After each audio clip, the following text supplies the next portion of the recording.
And that was the first time that I actually heard of the terminology environmental justice. That was the first time that I was able to start making these connections of why is it that a lot of my family members have asthma, where we're experiencing a drought like we've never seen before. And I think that's one of the main elements that we need to work. It's empowering our community. If we don't do the work in our own circles, in our own families, in our own neighborhoods, at our own schools, at our own workplaces, on the public bus, at the dinner table, we need to have those conversations first. This conversation is incredibly important and timely as our nation continues to grapple with the pervasive systemic racism, including in our environmental, energy, and healthcare systems.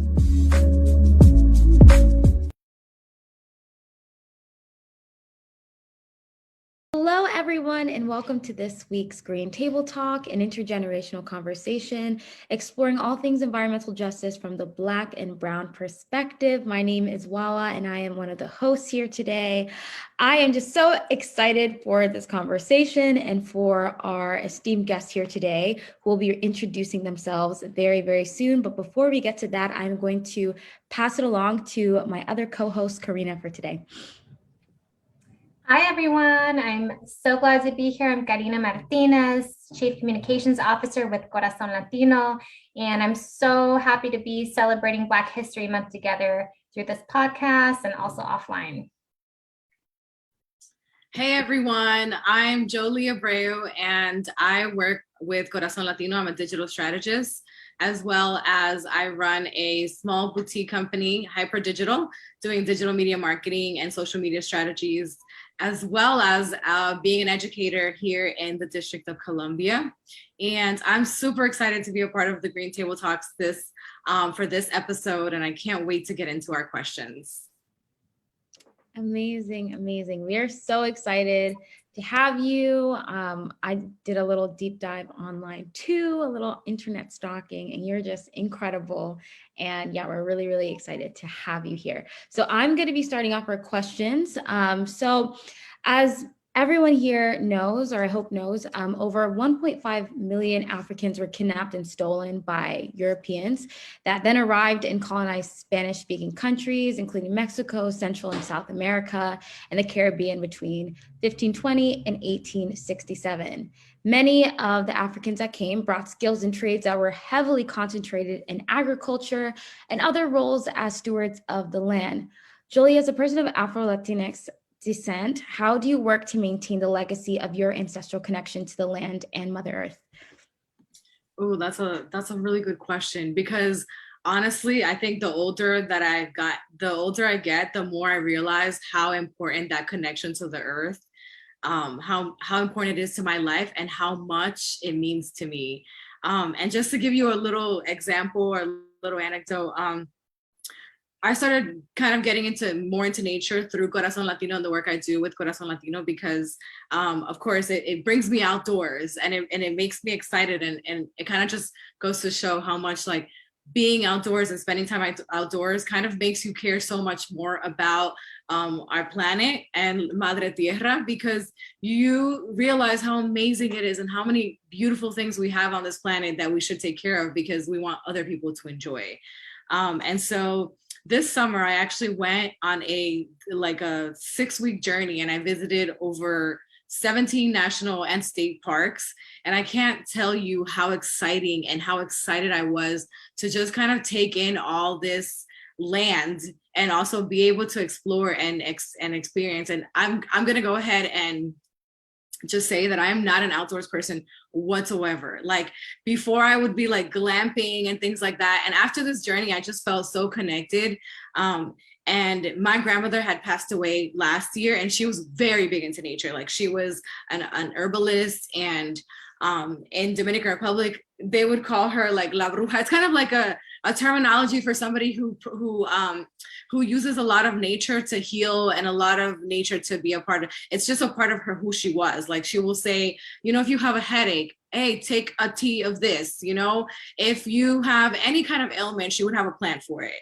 And so for me, I always thought she was just a little bit cuckoo because like, you know, I'm like, this is not going to help me at all. Like I need medication. And she kind of instilled that in me. And I feel like after her passing and having taken this trip in the summer, and kind of just taking time to be in that space, something in me activated, and I started to remember and recall so many of the things that she would teach me, and all the plants that I would see, I would notice them. And now I can't even step outside without going outside and be like, oh, look at this cute leaf, or look at this, look at the colors changing. And I kind of try to honor that connection by just being more aware and learning more about it. But also, I really want to honor that connection by helping to take care of the earth, and being able, as an educator and as a person who works in a field where I share and I'm able to access so much information.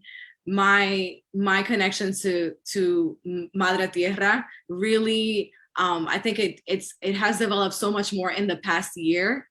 But also I feel like I have like a duty to now pass that information on, but also to be able to keep our lands how they are, and also to take care of them, because our future generation are going to have less and less of these access if we don't do something about it. So it was a very long-winded story. So I'm sorry about that.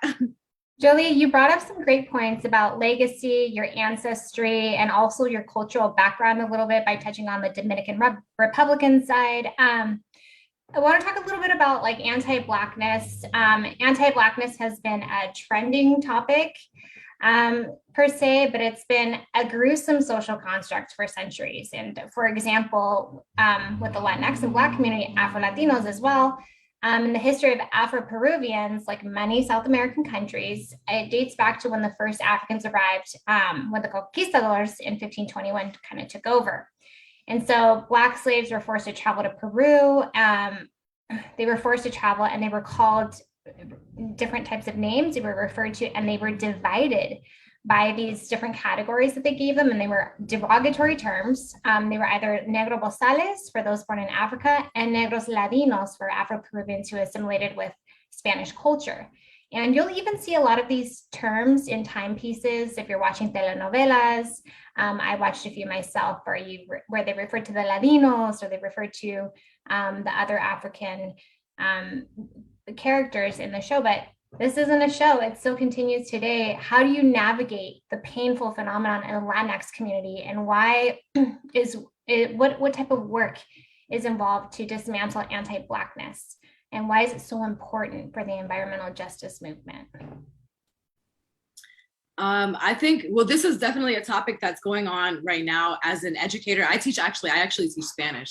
So in my Spanish class, I try to incorporate a lot about Black history, and in every single month, actually, like I tried to make it a point to incorporate the topic and also the conversation, because I feel like when someone, and this happens in the Latino community as well, all the time, it's happened in my own family. Like in my family, you have every single shade of skin color, and someone might even say like, oh, yo no soy negro, I'm not Black. And I feel like because education plays such a massive role in this, it's important for us, especially now in this time and age, to be able to educate either our children, our family members, every single person that you're around, in terms of what the term means, and in terms of how we look at each other and how we look at others as well. And I think that this is a topic that we've actually been discussing in my classroom, in terms of Afro-Latino and our history and our culture, and how we have similarities and how the differences actually portray here, actually in the United States. So for me, I feel that in the environmental space, that's very important too, because I think that when we're communicating to the community or sharing to the community in terms of the resources and the availability that these resources have, I think that for us, there's such a lack. And I think that we can't obviously put Latinos into, we're not a monolith, but at the same time, we can't separate each of these cultures and communities based on skin color either. And I think that's something that we do in the community. And the answer to that is definitely education. I think that educating every single person you know, and calling people out when they're wrong or when they say something that's not accurate, is very important. And for me, I kind of like have those aha moments, or just feel so proud when I hear students just kind of like correcting themselves and saying things that are not appropriate or that are not accurate in terms of the hate and the racism, the colorism that happens within our own communities as well.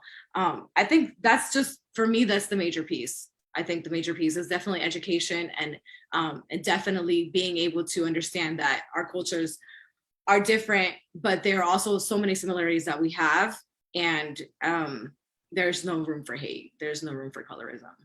There's no room. Yeah, we're so proud to have you working with our environmental justice groups as well. I know that you're a strong contributor and your leadership is really valued in this space as well. But also, you know, exactly what you just mentioned and what you teach your students, that's what we need to see more of in these spaces as well. And we know right now that environmental orgs are just like way too white, and there are a host of Afro-Latinx environmental justice warriors who don't get the credit that they deserve and that they should get. Do you teach your students about any of these leaders, or who are some of the most inspirational environmentalists that you know of and their contributions? So one of the environmentalists that I mean, this is also because I also soccer, so don't judge me. I really love the work that Green Girl Leah does, and I know that definitely is probably one of the more well-known environmentalists in terms of sharing information and content and things like that. But I think that because social media plays such a massive role in how our community gets the information, I think that that's probably one of the things, and that's one of the reasons why I'm passionate about social media and digital media, because I feel like our community lacks in that field as well.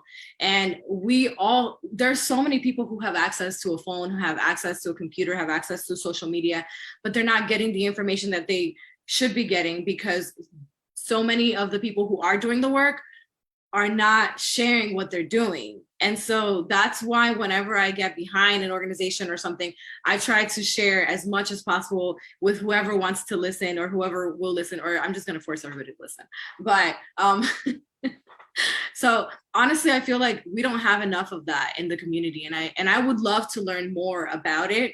So just being honest, I definitely, the people who I know in the environmental field are probably in the Black Millennials for Flint organization, and probably Green Girl Leah, or anyone that I've known from Corazon Latino. There's a lot to mention, but I don't think that we share enough of the information, or we don't get enough recognition or press or involvement in these larger organizations because they are very white-led. So yeah. For sure. I completely agree with you. I think that social media and like using our creative devices is such an important way to connect with people, especially young people. If that's where a lot of youth are, right? If we're trying to educate our youth and even facilitate tough conversations like the ones that we're having right now, reaching them where they're at is so important. So I think those points are really, really important, especially in the environmental space, where the environmental space like is predominantly white, and it also scales a bit older. Like when we think about the conventional leaders in the environmental space, a lot of them are like older white folks that came from a lot of wealth and like really follow that path of like environmentalism in the past being this thing that was for and run by like white elite. And it's definitely an issue that still exists and definitely contributes to why some things aren't translated as well as they should be online, and why a lot of people like you just named, like Black Millennials for Flint, Leah Thomas, and a ton of like new crop of like young like influencers and people that know how to use social media have had to come up and kind of take the reins in the environmental education space, which is really, really important. But let me switch topics a little bit. So I'm a person that's also bicultural in a way, right? I'm Kenyan, my family's from Kenya.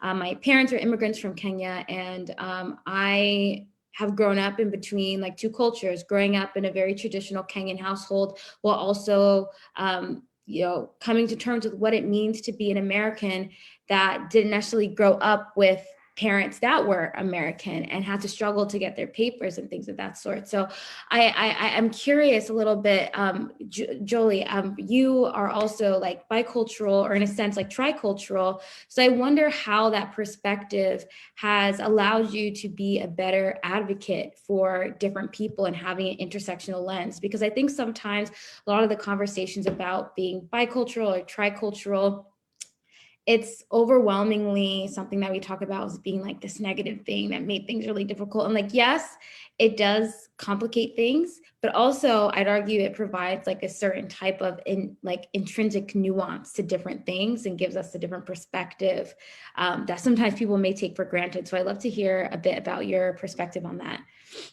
So my family is also, I'm first generation, I guess, to everything basically. In my family. So I was the first person to go to college, the first person to do a lot. I did too many to mention, but I definitely, and my mom and my father both came here from Dominican Republic. My mom was a housekeeper growing up and a custodian, and she kind of worked in a lot of the schools where I went to.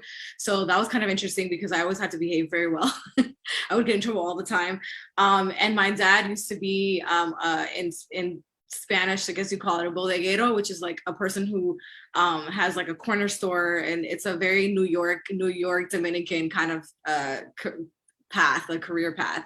So that's the entrepreneurial side, but definitely navigating as a person who has so many different cultures, who's involved with so many different cultures. I think that for me, I wouldn't necessarily say that it made it harder. I feel like, in a sense, I've always kind of felt like I didn't have a place to necessarily fit in, you know, because if you're in a community with, like, let's say, if you're in a community where everyone's Black, or everyone's just like white presenting Latino, or any kind of community, or just if you're just with people who are just white, and I feel like I kind of never really fit into a specific hole or peg, as you say. And it kind of just, eventually I kind of just evolved into having these lens where I would just be a chameleon and kind of go into whatever space I could and just be who I am, naturally, like who I am. And I always try to show up authentically as myself, and share my culture with whoever wants to listen, or whoever's there, just being me. I necessarily don't feel like it's a bad thing. I think it's just a perspective and a mindset. And I think that as a person who has so many experiences and has a different lens than other people, it is my responsibility to share that. And it is my responsibility to be able to be a spokesperson for my community in whatever way that I can. And also to help break stereotypes too, you know? And that's the biggest thing. I really appreciate being able to be an educator. And one of the reasons why I always struggle to leave the education field is because I always feel like a lot of my students are not going to ever see another person like me in many ways, in terms of like what I can share with them, what kind of knowledge I can impart, the information. Because let's be honest, if you're following curriculums, they don't necessarily touch on any of these things that are real world problems that our community and our children are dealing with every single day, especially, and I've generally worked at schools where students are majority Black or Latino students. So for them to see an educator that is Latina, Afro-Latina, that is involved with so many different organizations, so many different aspects of our community, it's hard for them. And I feel like it's my responsibility to be able to share that and impart that knowledge. And whenever I meet people who have or having a tough time to be able to fit in, I say, why would you want to fit in? Like, what's the purpose of fitting in? I think standing out is better, and being able to use that to your advantage is going to be better for you. So I feel like I don't ever want to fit into anything ever. So. Take a moment, let us sit in, y'all. You know, I think that was such a perfect, thank you so much for that. Yeah, I think you put it so perfectly. And really encapsulated the chameleon effect that I think a lot of people can relate to. Not to cut you off, but going back to the hair thing, the hair makes such a massive difference. Because I had somebody today be like, "Oh my God, where are you from?" I was in the Uber, and she's like, "Where are you from?" And I'm like, "I'm Dominican." I always say I'm Dominican. I was born in New York, but I'm Dominican. So she was like, "Where are you from?" And I was like, "I'm Dominican." And she's like, "Oh wow, I thought you were Middle Eastern or something." And every time that I like, the hair makes such a massive difference. So I feel like for me, being a part of any community or any culture, I feel like my hair is probably gonna be like my superpower. Yeah. That is so funny. Well, before you were talking about stereotypes, right? And I think that in general, because of colonization and extreme nationalism, right? People, especially in the US, don't really understand Afro-Latinidad, right? For example, like in preparation for this conversation, Leticia had mentioned that someone had posted the following statement on the Black Millennials for Flint's Facebook page. They said, sorry, Alexa just turned off the lights. Alexa, lights on. Okay, I'll start that over. So in general, because of colonization and extreme nationalism, people in the US tend not to really understand Afro-Latinidad. For example, in preparation for this conversation, Leticia had sent over a comment that someone had made on the Black Millennials for Flint's Facebook page. And they said, Latinx is a pan-ethnicity, Afro is an ethnicity, Afro-Latinx is an oxymoron. And there was a response from a beautiful sister who is from African descent, and they clapped back and said, regardless, Black people can describe themselves however they want, trying to act like they are using the wrong terms for themselves, using English, first of all, is a debate nobody's trying to have. And it was a huge, heated debate on Facebook. So Jolie, as a person of Afro-Latinx descent, how would you approach this conversation and just like the general misunderstanding? I think like even I'm not of Latinx descent, but I have a lot of Afro-Latina girlfriends and who are proudly Black women that are also Afro-Latina. And people will question how they aren't just Black, and like they're trying to explain the fact that being Afro-Latina is something that is who they are, that they can be both Black and Latina, and that's a part of who they are. And people will question why they're speaking Spanish and trying to seem different, when in reality it's just them being who they are and being where they're from. And a lot of this is from a lack of education. People aren't being educated that, that there are Black people that are Afro-Latina, and that, being Latinx comes in a range of different shades, as you were talking about before. So how would you contribute to this conversation? What have you seen in regards to the landscape of this conversation? And what would you tell people that remain confused? I would say, first of all, this is also a conversation that we have in class, because like, I guess everyone identifies differently, I think it depends. For me, the reason, I feel like my family is from Dominican Republic. You have a mix of Taino Indians, you have a mix of slaves who were forced to come over. And there's so many combinations of skin colors, hair types, and everything in my family, ranging from blonde hair, blue eyes, all the way to black skin, and their hair texture is going to be the hair texture that's going to be more coarse and thicker. My hair is definitely thick and very curly and tight, but I can also go to a Dominican hair salon and straighten it out and whatever may have you, and do whatever hair treatments. But for me, I feel like having this conversation with students too, in terms of like, oh, but Hispanics or Latinos look like this, because this is what they've seen, or they don't understand and they don't know that slaves were not just only brought to the United States. They were also the slave trade incorporated many stops. so much so that so much of the world has communities that are of African descent. And going back to honoring your ancestors, for me, I think it's important to remember where you came from. Even if you didn't come from there this generation, you still have to continue to honor that, because if you don't know where you came from, how do you know where you're going? And I think that it's important for people to kind of understand that it's not their business to put a label on anyone, regardless of whether it's academic or however it is that you see it. I think that as a culture, being Afro-Latinx or Afro-Latino, Afro-Latina, however you identify, that's your choice. Just like if you're identifying as she, her, or him, he, it doesn't matter how you identify. I think that what matters is how you feel about it. And of course, there's definitely certain quantifications or qualifications. I would say definitely you have to have African descent. And so for many of us in the Caribbean, even though we try to deny it, even though we try to deny it or try to mask that, because of course, being white and having white features, having the white, the privilege that comes with being white, I feel like that's something in the community that we try to kind of mask. Even in my own family, I've had to, because I've always been the person in my family who's been outspoken, who will say whatever I need to say to correct you, because if you're wrong, you're wrong, and I'm not going to let you be disrespectful. And so even in our own community, we have this colorism and this hate in terms of the terminology and trying to classify it as, oh no, you're just Latino, or you're just African, or you're just whatever it is that you just are. But nobody is just anything.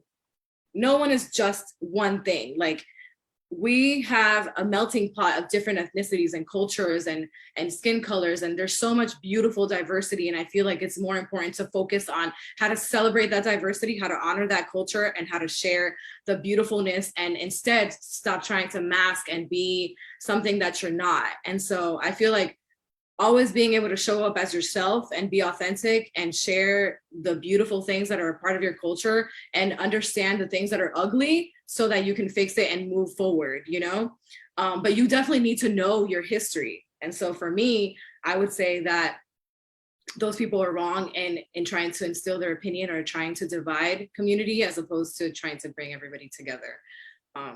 That's how I feel.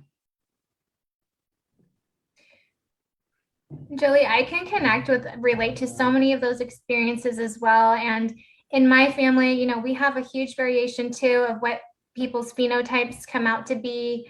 Like in some of my family members, you can definitely see some of the features of the Black ancestry that we have.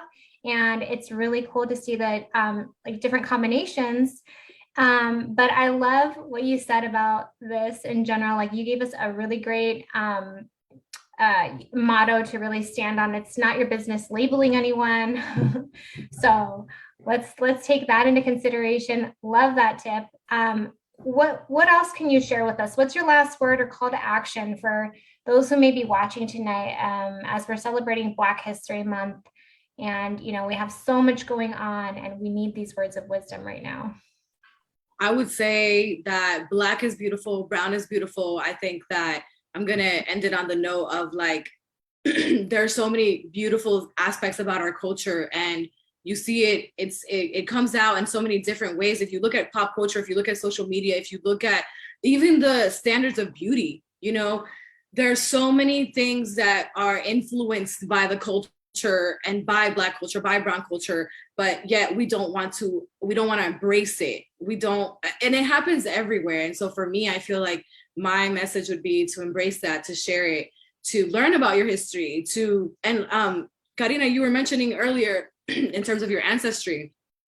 I've done the ancestry, and for me, a lot of my family in terms of ancestors and DNA definitely comes from the Benin Togo area. So for me, I feel like knowing that information and knowing where you come from, even if it's not necessarily one generation or two generations before, I feel it's important to know your ancestors, to know your history, because again, you can't know where you're going if you don't know where you come from, and you have to acknowledge the ugly and also celebrate the good, because there's so much to celebrate. And I feel like for Black history, in terms of being Afro-Latino or Afro-Latina or Afro-Latinx, however you identify, I think it's important for us to celebrate that and to share it and to embrace the culture and not to try to whitewash it in a sense. So I would say Black is beautiful, brown is beautiful, celebrate it, share it.